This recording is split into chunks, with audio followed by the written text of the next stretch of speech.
이 영상 속의 인물과 사건은 가상의 이야기입니다. 안녕하세요. 저는 나레이션을 맡게 된 김나레입니다. 오늘 여러분과 함께 자주 발생하는 사고에 대한 응급처치를 배워볼 거예요. 우리는 생활하다 보면 가끔 예상치 못한 사고를 만나게 됩니다. 이러한 사고가 발생했을 때 여러분은 적합한 응급처치를 할 수 있나요? 오늘 세윤이가 쓴 일기를 보며 확실한 응급처치법을 배워보도록 해요. 우리 주인공을 소개해드릴게요. 이름은 최세윤, 장래희망은 응급구조사예요.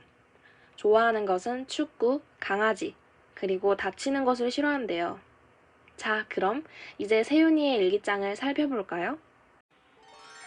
2021년 3월 6일 토요일, 날씨 맑음. 오늘은 엄마 아빠랑 꽃 구경에 갔다.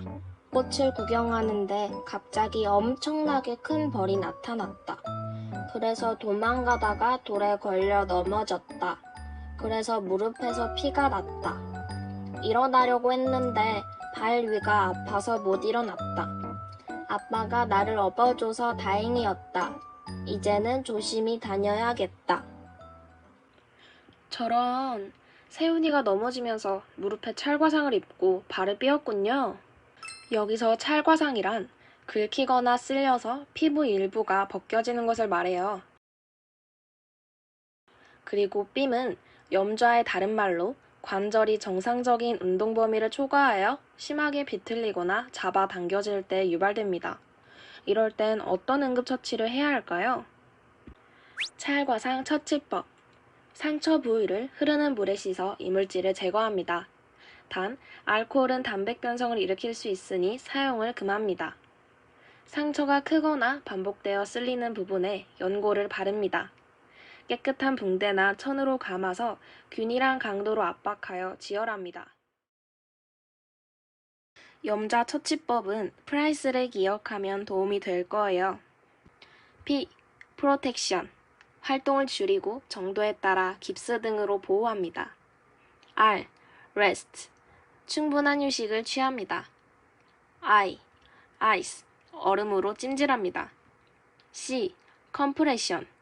압박 붕대를 이용해서 압박합니다. E. 엘리베이션. 발목을 심장 위로 올려 부종을 줄입니다. 자, 다음 일기로 넘어가 볼까요? 2021년 8월 17일 목요일. 날씨 매우 뜨거움.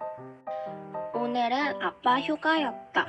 그래서 사촌들이랑 바다로 놀러 갔다. 거기서 아빠랑 형아들이랑 강아지랑 축구를 하면서 뛰어놀았다. 너무 힘들었지만 꾹 참고 계속 놀았다. 그런데 갑자기 세상이 돌더니 기운이 쭉 빠졌다. 너무 힘들었다. 그래도 아빠가 도와줘서 일어날 수 있었다. 앞으로 더울 때는 조금만 놀아야겠다. 세윤이처럼 더운 날 쓰러진 사람을 발견하면 어떻게 해야 하는지 알아봅시다. 일사병이란 열에 노출되어 신체 내 온도가 약 37도에서 40도 사이로 상승한 상태입니다. 적절한 심박출을 유지할 수 없으나 중추신경계 이상은 없는 상태입니다. 일사병 처치법.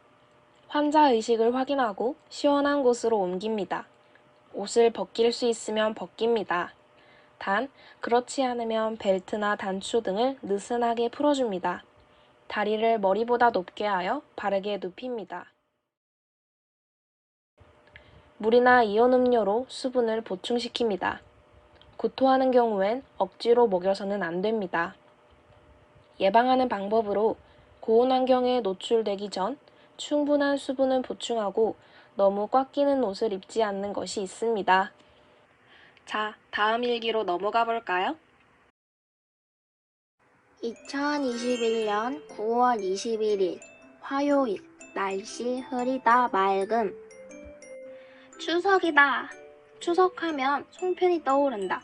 이번 추석에는 송편이 정말 많았다. 나는 재밌는 게임이 생각났다. 내 사촌 성재랑 송편 빨리 먹기 대회를 하는 것이다. 그래서 입에 많이 넣었는데 송편 한 개가 그냥 넘어갔다. 그래서 숨이 막혔다. 아빠가 도와주셨는데 아빠께 혼났다. 다음부터는 안 해야지. 우리 세윤이처럼 음식을 급하게 먹다 보면 기도가 막힐 수 있어요. 그럴 땐 어떻게 해야 할까요? 기도 이물폐쇄 처치법. 환자가 스스로 기침하는지 확인하고 만약 그렇다면 기침을 유도합니다. 이것은 기도가 완전히 막히지 않았다는 것을 의미해요. 환자가 말을 하지 못하고 고개만 끄덕이거나 표정으로 대답하면 완전 기도 폐쇄를 의심합니다. 이럴 땐 다음과 같은 복부 밀어올리기법을 시행합니다. 뒤에서 환자 겨드랑이 사이로 팔을 넣고 두 손을 환자의 명치와 배꼽 사이에 놓습니다. 한쪽 주먹의 엄지를 명치와 배꼽 사이에 놓고 다른 손을 주먹 위에 얹어서 세게 밀어 올립니다. 119가 도착하거나 이물질이 나올 때까지 반복합니다. 자, 다음 일기로 넘어가 볼까요? 2022년 1월 7일 금요일 날씨 눈. 설날과 방학을 맞아 할머니 댁에 놀러 갔다. 너무 추워서 난로 가까이에 있었는데 너무 뜨거워서 보니 빨갛고 물집이 있었다. 그래서 울었는데 아빠 엄마가 치료해 주셨다. 알고 보니 할머니도 전기장판에 계시다가 저온 화상을 입으셨다고 했다. 할머니도 오랫동안 아프다고 하셨다. 화상은 아프니까 조심해야겠다. 세윤이는 고온 화상을 입었고 할머니는 저온 화상을 입었나 보네요. 여러분은 이 두 가지 화상의 차이를 알고 있나요? 저온 화상은 일반적으로 화상을 유발하는 온도보다는 낮은 약 40도의 온도에 비교적 장시간 노출되면서 발생합니다. 사람이 아주 뜨겁다고 느끼는 온도에 미치지 않기에 회피 반응이 없어서 장시간 노출됩니다. 그래서 피부 조직에 열이 축적되어 피부세포에 손상이 일어나는 것을 말합니다. 고온 화상은 우리가 흔히 생각할 수 있는 화상이에요. 온도가 높은 것에 닿아서 물집이나 흉터가 생기는 손상입니다. 그럼 이러한 화상은 어떻게 응급처치를 해야 할까요? 저온 화상 처치법. 흐르는 물을 식혀 열기를 줄입니다. 물집이 올라왔다면 인위적으로 터뜨리지 않도록 합니다. 소주나 치약을 얹는 등의 민간요법은 감염의 위험이 있기에 자제합니다. 예방 방법으로는 온열기구 표면이 직접 피부에 닿지 않게 천을 덧대는 것과 음주, 수면제 복용 등의 상태에는 감각이 무뎌지기에 온열기구 사용을 피하는 법이 있습니다. 고온 화상 처치법. 차갑고 흐르는 물에 화상 부위를 15에서 20분 정도 식힙니다. 화상 부위가 넓은 경우 저체온증에 빠질 수 있기에 몸 전체를 담그지 말고 흐르는 물에 고르게 뿌려서 식히도록 합니다. 조이는 옷이나 장신구를 제거합니다. 금속의 장신구는 열을 가지고 있어 화상을 깊어지게 하고 화상 후 부종이 생기기에 조이는 장신구를 제거하여 혈액순환을 방해하지 않도록 합니다. 뜨거운 물에 젖은 옷은 가위로 제거합니다. 이것은 피부와 열과의 접촉 시간을 줄여주어 손상이 심해지는 것을 예방할 수 있습니다.